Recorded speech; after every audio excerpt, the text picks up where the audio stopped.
Մարզայինի եթերային ընթացքը շարունակում է մոլորակ լրատվականը, բարև ձեզ։ Սևծովյան հանգիստ այն զինծառայողների ընտանիքներին, ովքեր մասնակցեցին ապրիլյան ազատամարտին։ Ուղեգրերի բաշխման գործընթացին ծանոթացել է Անահիտ Կարապետյանը։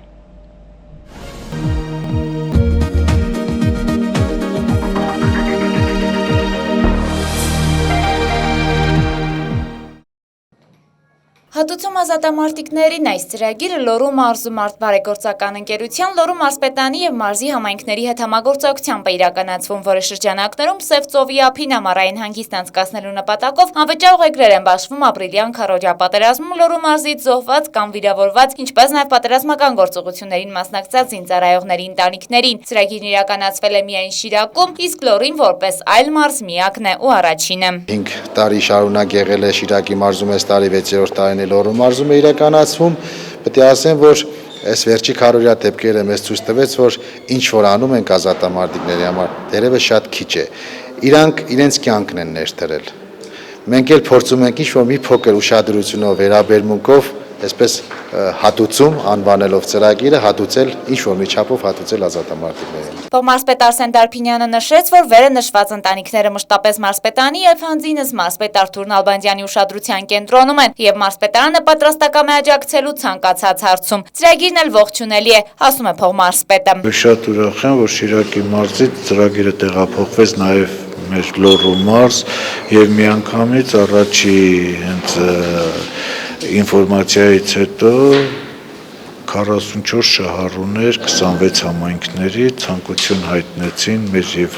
ստեղ ուզում եմ շնորհակալություն հայտնեմ նաեւ համայնքապետերին, որ հետեւողական եղան։ Արտբարեգործական ընկերության տնօրեն Արտյոմ Թումանյանը շնորհակալություն հայտնեց համայնքների ղեկավարներին համատեղ ներդրում իրականացնելու եւ իրենց համայնքներում բնակվող շահառու ընտանիքներին նման հնարավորություն ընձեռելու համար, ինչպես նաեւ Լոռու մարզպետարանին կազմակերպչական հարցերում աջակցելու համար։ 44 ազատամարտիկներ եւ ընտանիքի անդամներ մեկնելու են Սևծով հանգստանալու 7 օրով։ Կազմակերպիչները խոստացան նաև, որ ծրագիրը շարունակական կլինի։ Անահիտ Կարապետյան, Հանդետ Պապանյան, մոլորակ։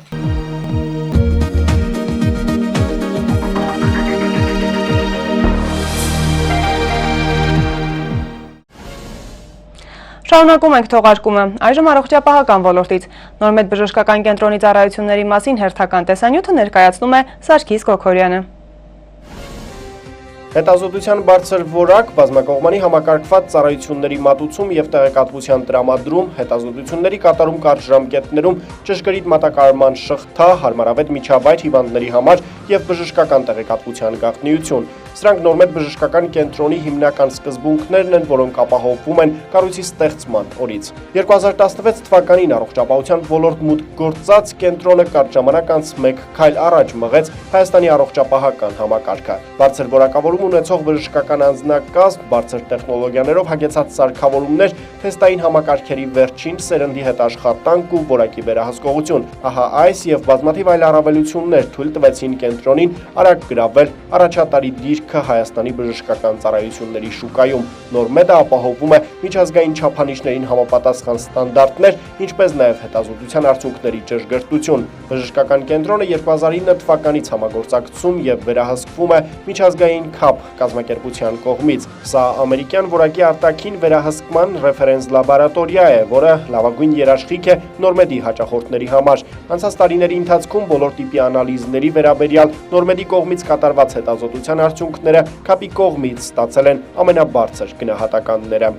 Նորմեդում կատարվում են լայնածավալ հետազոտություններ, ներառյալ արյան և մեզի ընդհանուր կլինիկական հետազոտություններ, կոպրոլոգիա, սերմի որակի վերլուծություն, արյան և մեզի կենսաքիմիական հետազոտություն, կոագուլոգրամա, իզոսերոլոգիա, իմունոլոգիա, հորմոններ, վարակներ, ուռուցքային մարկերներ, անեմիայի ախտորոշում, աուտոիմունային հիվանդությունների մարկերներ, դեղերի վերահսկում, ալերգիաների ախտորոշում, բջջաբանություն, հիստոլոգիա, մանրեաբանություն, ՊՇՌ մեթոդով ախտորոշում։ Ծառայությունների ընդլայնված շարքը համալրում են նաև ուլտրաձայնային հետազոտության մեթոդները՝ դենսիտոմետրիան, կոլոնոսկոպիան, գաստրոսկոպիան, ցիստոսկոպիան, ֆիբրոսկոպիան եւ այլն։ Նորմեդ բժշկական կենտրոնի հուսալիության լավագույն երաշխիքներն են որակի առումով առավելագույն թափանցիկությունը, հետազոտությունների կատարման գրանցված մեթոդների կիրառումը, նմուշարման, փոխադրման եւ նյութերի պահպանման կանոններին խիստ հետևելը։ Արյան ստուգման անվտանգ ընթացակարգ, տնային կանչ, անվճար խորհրդատվություն, հետազոտությունների արդյունքների տրամադրման հնարավորություն հայերեն, ռուսերեն եւ անգլերեն լեզուներով, ֆաքսի եւ էլեկտրոնային փոստի միջոցով։ Նշվածները եւս Նորմեդ բժշկական կենտրոնում ապահովված են յուրաքանչյուր այցելուի համար։ Նորմեդ բժշկական կենտրոններ գործում են Երևանում, Գյումրիում եւ Վանաձորում։ Բոլոր 4 կենտրոնները շահագործման հանձնման պահից հագեցած են ամենաժամանակակից աշխարհի լավագույն ֆիրմաների արտադրության սարքավորումներով եւ համալրված են որակյալ Ռուսաստանի Դաշնությունում եւ Եվրոպայում վերապատրաստված եւ կատարելագործված կադրերով։ Սարգիս Գոքորյան, Կորյուն Ասլանյան, Մոլորակ, Երևան, Վանաձոր։ Կոռուպցիայի դեմ պայքարի բազմակողմանի խթանում ծրագրի շրջանակներում Վանաձորում իրականացվել է սեմինար քննարկում։ Ներկաները հանդես են եկել տարբեր ոլորտներին սպառնող կոռուպցիոն ռիսկերին վերաբերող զեկույցներով։ Վաչե Մատինյանն է ուսումնասիրել թեման։ Իրավաբանների հայկական ասոցիացիա ՀԿ-ն քաղաքացիական հասարակական կազմակերպությունների հակակոռուպցիոն կոալիցիաների հետ համատեղ իրականացվող կոռուպցիայի դեմ պայքարի բազմակողմանի խթանում ծրագրի շրջանակներում Վանաձորում անցկացրեց հարկային ոլորտում առկա կոռուպցիոն ռիսկերի թեմայով սեմինար քննարկում։ Մենք խնդիրներ ենք այսօր վերհանելու, խնդրում եմ անկաշկան։ Միջոցառմանը մասնակցում էին Լոռու փոխմարզպետ Տիգրան Բադոյանը, ԵԱՀԿ Երևանյան գրասենյակի հակակոռուպցիոն ծրագրերի համակարգող Նաիրա Գյուլնազարյանը, Իրավաբանների հայկական ասոցիացիայի նախագահ Կարեն Զադոյանը, ինչպես նաև ներկայացուցիչներ միջազգային կազմակերպություններից, պետական եկամուտների կոմիտեից, պետական այլ մարմիններից եւ քաղաքացիական հասարակությունից։ Այսօրվա միջոցառումը համոզված եմ, որ շահագրգիռ բոլոր կողմերի ներկայությամբ արդյունավետությամբ Սակվի ծրագրի նպատակն է ստանալ նոր արդյունքներ։ Մենք կաշխատենք ունենալ այս խնդիրների լուծումները։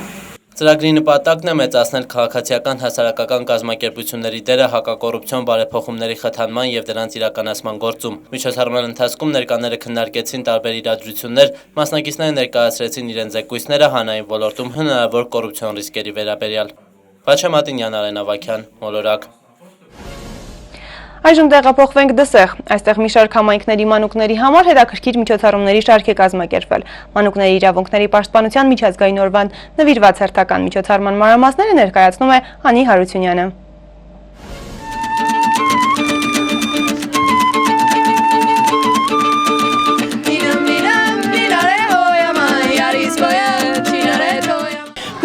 Երեխաները շատ զբաղվեն արվեստով, որտեվ այդ երեխայից այդ մեծահասակ դառնալու այդ տարիներին շատ կարևոր է, երբ որ մարդը ունի արվեստով խոսելու, ասելու ինչ-որ բան, այդ շատ օգնում է։ Հայաստանի մանուկներ հիմնադրամը Լոռու մարզի տասնյակ գյուղական համայնքների հարյուրավոր երեխաների հրավիրել էր Դսեղ գյուղում անցկացվող մանկական մեծ տոնախմբությանը։ Արդեն երկրորդ տարին հիմնադրամը նախաձեռնում եւ իրագործում է համընդհանուր միջոցառում նվիրված երեխաների իրավունքների պաշտպանության օրվան։ Այս տարի տոնախմբությունը խաղաղություն խորագրով էր։ Շրջում էի այս տոնակատարության շրջանակներում եւ տեսնում էի քանի համայնքից կան, քանի համայնքապետեր իրենք են հենց եկել երեխաների հետ, ինչքան դպրոցի տնօրեններ ունենք այստեղ, որոնք որ ծնողի փոխարեն եւս կարողացել են հավաքեն երեխաներին եւ բերեն։ Իհարկե ունենք նաեւ շատ ծնողների հետ միասին, այսինքն ընտանիքներով եկած երեխաներ։ Շատ ուրախ ենք այս տոնի համար։ Խաղաղություն խորագիրը կրող միջոցառման հյուրերից էր փոքրիկ Սյուզաննան, ով Լեռնային Ղարաբաղի Հանրապետությունից է։ Նա արդեն 2 ամիս է ինչ բնակություն է հաստատել Դսեղ գյուղում։ Սյուզաննան թե իր եւ թե մյուս փոքրիկների համար մեկ երազանք ունի՝ խաղաղ բացվող առավոտներ։ Բոլոր մանուկներն ցանկանում եմ երջանկություն ու ամբողջ երեխաները իրանց ընտանիքում մեծանան։ Երեխաներին կցանկանամ երջանկություն, առողջություն եւ իրենց մանկությունը անցնի իրանց ուզածով։ Միջոցառումը փոքրիկների օրը տոնի վերածեց բազմաժանր երաժշտական եւ պարային կատարումներով, հնչեցին շնորհավորանքներ եւ բարեմաղթանքներ, վերջում աղավնիներ բաց թողնվեցին երկինք ի նշան խաղաղության։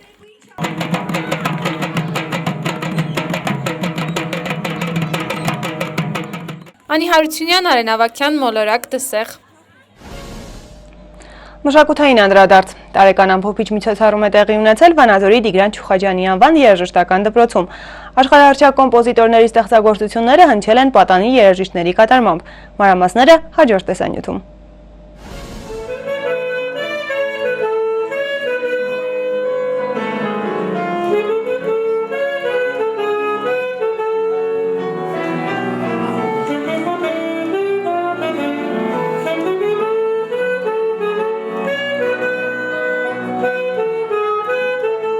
Բախ, Մոշովսկի, Դելիպ, Մոցարտ եւ իհարկե Արնո Բաբաջանյան։ Հայտնի կոմպոզիտորների ստեղծագործությունները եւս մեկ անգամ հնչեցին Վանաձորի Տիգրան Չուխաջյանի անվան երաժշտական դպրոցի դահլիճում։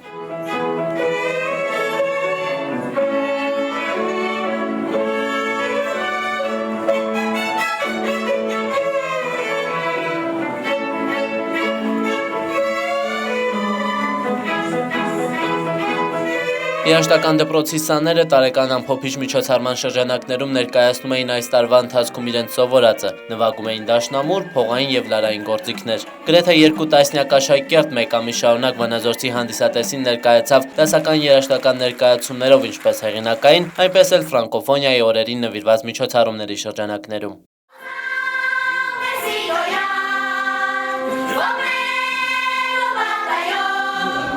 Այս տարի մենք բավականին մեծ թվով միջոցառումներ անցկացրինք դպրոցում, մեկը ֆրանսիական երաժշտության նվիրված երեկոներ, հետո հաջորդը նվիրված էր Մոցարտի 260-ամյակին, երեք մենք անցկացրեցինք պարարվեստի բաժնի մեծ միջոցառում, էլի բարի երեխաներն էին մասնակցում, իսկ այսօր մեր հաշվետվությունն էր ամբողջ տարվա կատարած աշխատանքի մասին։ Աշակերտները բազմիցս մասնակցել են տարբեր երաժշտական մրցույթների, մարզային, հանրապետական եւ միջազգային փառատոնների։ Վերջին հաղթանակը, որը գրանցել են դպրոցի սաները, Art Music արվեստի հանրապետական մրցույթ փառատոնում հատուկ մրցանակի արժանանալն էր։ Աշակերտները աչքի են ընկել լարային եւ դաշնամուրային գործիքների տիրապետման հմտություններով։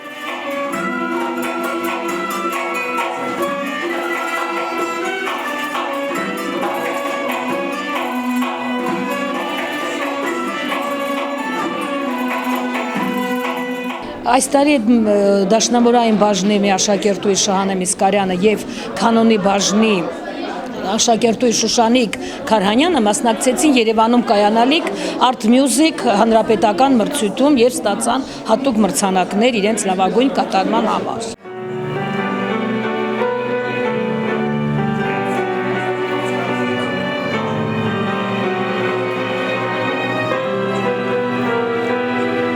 Երաժշտական դպրոցը արդեն 6 տարի է, ինչ համագործակցում է Վանաձորի քաղաքապետարանի կամերայի նվագախմբի հետ։ Նվագախմբի դիրիժոր եւ գեղարվեստական ղեկավար Ռուդոլֆ Վարդազարյանը նշեց, որ համագործակցությունը ստացված է։ Նվագախմբի հետ հանդես գալը աշակերտների համար խթան է հանդիսանում ավելի լավ նվագելու եւ նորանոր հաջողություններ գրանցելու գործում։ Կարևորը ինչն է, որ այս տիպի համերգները, ուսանողները ելույթ են ունենում օրկեստրի հետ, դա իրանց համար մեծ պատիվ է, դա նշանակում է, որ նրանք լավագույն աշակերտներն են եւ մյուսների մոտ էլ բարի նախանձ առաջանում, որպես իրանք էլ մի օր էլ իրանք նվագեն։ Որ նրանք նվագում են կամերային նվագախմբի մեջ, դա մեծ ստիմուլ է տալիս երեխային։ Նրանք ձգվում են, նրանք հաճույքով նույնիսկ մրցույթ է գնում, ով պետք է նվագի կամերային նվագախմբի հետ։ Վերջում էլ մարզի միակ կամերային նվագախմբի դիրիժորն ու գեղարվեստական ղեկավարը նոր սերնդին մաղթեց աշխատել ավելի ջանասիրաբար եւ լավ տիրապետել իրենց գործիքին։ Այսպիսով նրանք կգրանցեն նորանոր հաջողություններ։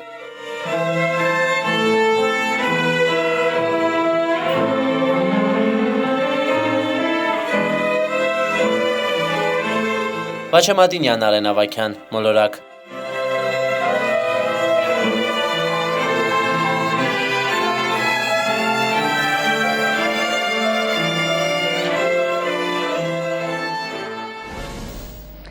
Այժմ մեկ հայտարարություն մեր հեռուստադիտողների համար, ավելի քույրը հեռուստասերիալը կարող եք այսուհետ ամեն օր դիտել 21:40-ին, իսկ արդեն սիրված Սիրո հաղթանակ հեռուստասերիալի եզրափակիչ սերիաները 18:50-ին։ Օրվա եղանակային կանխատեսումների մասին կխոսի իմ գործընկեր Էռնա Անտոնյան, իսկ ես ձեզ այսքանով հրաժեշտ եմ տալիս, ցտեսություն եւ ամենայն բարիք ձեզ։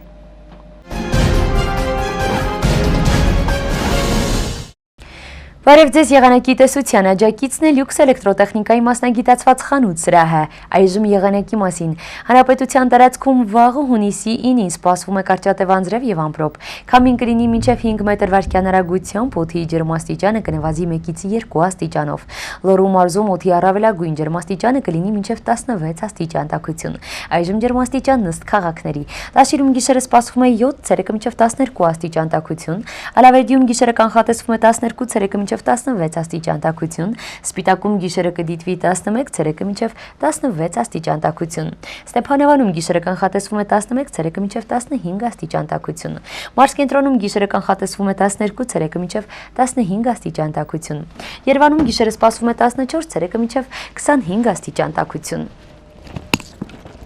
Բելգիայում տեղացող խորդարատ անձրևները Բրյուսելում ու հարավային Վալոնիա շրջանում ջրհեղեղների պատճառ են դարձել։ Մի շարք քաղաքներում արտակարգ դրություն է հայտարարվել դժվար անցանելի ավտոմոբիլային երթևեկությունը, քանի որ շատ ճանապարհներ ջրի տակ են հայտնվել։ Բրյուսելում ջրի տակ են մնացել մետրոյի Էրազմ ու Շոման կայարանները։ Բացի դրանից երկաթգծային ճանապարհների որոշ հատվածներում դադարեցվել է գնացքների երթևեկությունը։ Տեղափոխվենք Հոնդուրասի մայրաքաղաք Տեգուսիգալպա, որը լուրջ վնասներ է կրել հորդարատ անձրևներից։ Քաղաքում ջրհեղեղներ են, մեկ շենք փլուզվել է ջրի հոսքից, փրկարարներին հաջողվել է փրկել 27 մարդու, որոնք հեղեղի պատճառով արգելափակվել էին փողոցում գտնվող ավտոբուսի մեջ։ Փրկարար ծառայությունները հայտնել են նաև, որ ամբողջությամբ ջրի տակ է անցել City Mall խոշոր առևտրի կենտրոնի ավտոկայանատեղին բոլոր մեքենաներով հանդերձ։ Շարունակական անձրևների հետևանքով Ֆրանսիայի շրջաններում լայնածավալ ջրհեղեղներ են տեղի ունեցել։ Սենի ջրի մակարդակը Փարիզի քաղաքային սահմանագծում բարձրացել է մինչև վերջին 34 տարվա ընթացքում ռեկորդային ցուցանիշ 6 մետրից ավելի։ Ջրհեղեղից զոհ է դարձել 5 մարդ, առավելապես տարեցներ, եւս 20 մարդ տարբեր վնասվածքներ է ստացել։ Եղանակն այսօր այսպիսին էր, անկախ եղանակից եղեք լավատես, ցտեսություն։